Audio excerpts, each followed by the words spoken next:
ஒரே போட்டியில் தலைகீழாக புரட்டி போட்ட ரன் ரேட் இந்தியாவின் அதிரடி சம்பவம்.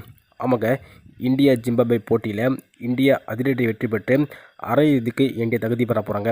நம்ம சேனலுக்கு ஏதாச்சும் புதுசாக சப்ஸ்கிரைப் மட்டும் பண்ணிக்கோங்க. அப்படி பண்ணுறதுனா பக்கத்தில் இருக்க பெல் ஐக்கான் நம்மளோட நோட்டிஃபிகேஷன். நிறைய பேர் சப்ஸ்கிரைப் பண்ணால் பார்த்துட்டீங்க, சப்ஸ்கிரைப் பண்ணுங்கள்.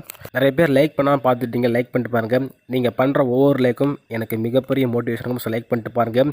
இன்றைக்கி இந்தியாவோட முக்கியமான போட்டி இந்தியா ஜிம்பாப்வே. இந்த ஒரு போட்டியில் இந்தியா வெற்றி பெறணும். வெற்றி மட்டும் பத்தாது, கண்டிப்பாக மிகப்பெரிய வெற்றி பெறணும். அப்படின்னா தான் இந்தியா அன்றைக்கி அந்த ஒரு செமிஃபைனல்ஸ் வாய்ப்பு இருக்கும் அப்படின்ட்டு இந்த ஒரு போட்டியை நம்ம கூர்மையாக வாட்ச் பண்ண தொடங்கியிருந்தோம். அதே மாதிரி தொடக்கத்தில் டாஸை வெற்றி பெற்ற ஜிம்பாப்வே நாங்கள் முதல்ல பவுலிங் பண்ணிக்கிறோம், இந்தியா நீங்களே பேட்டிங் ப்ளே பண்ணுங்க அப்படின்ட்டு இந்திய அணிக்கு பேட்டிங் வாய்ப்பை கொடுத்தாங்க. டாஸை மட்டும் தான் கரெக்டாக வெற்றி பெற்றாங்க ஜிம்பாப்வே அணி. ஆனால் பேட்டிங்கில் இந்தியா தரமான சம்பவத்தை பண்ணிட்டாங்க. நாங்கள் டாஸை வெற்றி பெற்றதாலும் பேட்டிங் தான் பண்ணியிருப்போம் அப்படின்ட்டு நம்மளோட சூர்யா பேச, என்னடா அதுக்கு டாஸே போடாமல் இருந்துக்கலாமே அப்படின்ட்டு ஒரு ஷாக் கொடுத்துட்டாரு நம்ம சூர்யா சிக்கந்தர் ராசாவுக்கு. அதேமாதிரி தொடக்கத்தில் இன்றைக்கி பிளேயிங் லெவனில் 2-3 மாற்றம் இருந்துச்சு. ரிங்கு சிங்க்கு பதிலாக நம்மளோட சஞ்சு சாம்சனும், அடுத்து வாஷிங்டன் சுந்தருக்கு பதிலாக அக்ஷர் பட்டேலும் இன்றைக்கி பிளேயிங் லெவனில் இடம் பிடிச்சிருந்தாங்க.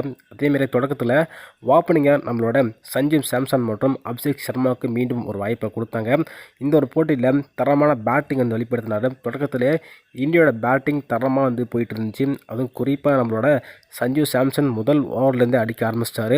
அவரும் டீசெண்டாக ப்ளே பண்ணார். இருந்தாலும் 15 பாலில் 24 ரன் அடித்து நல்ல ஒரு ஸ்டார்ட் பண்ணிவிட்டு ஆட்டம் இழந்து வெளியே போனார்.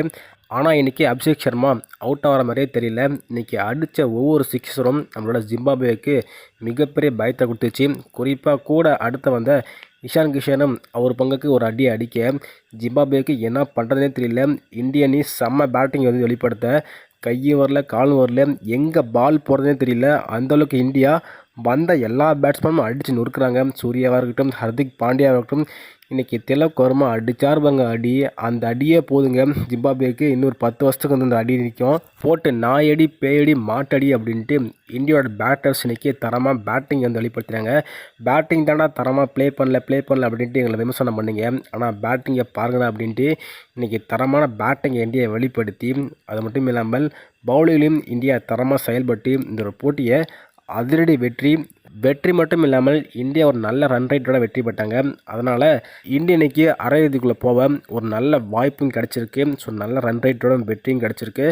அடுத்து வரப்போகிற வெஸ்ட் இண்டீஸ் அணி கூட இந்தியா வெற்றி பெற்றால் அசால்ட்டாக இந்தியா உள்ளே போயிடலாம்.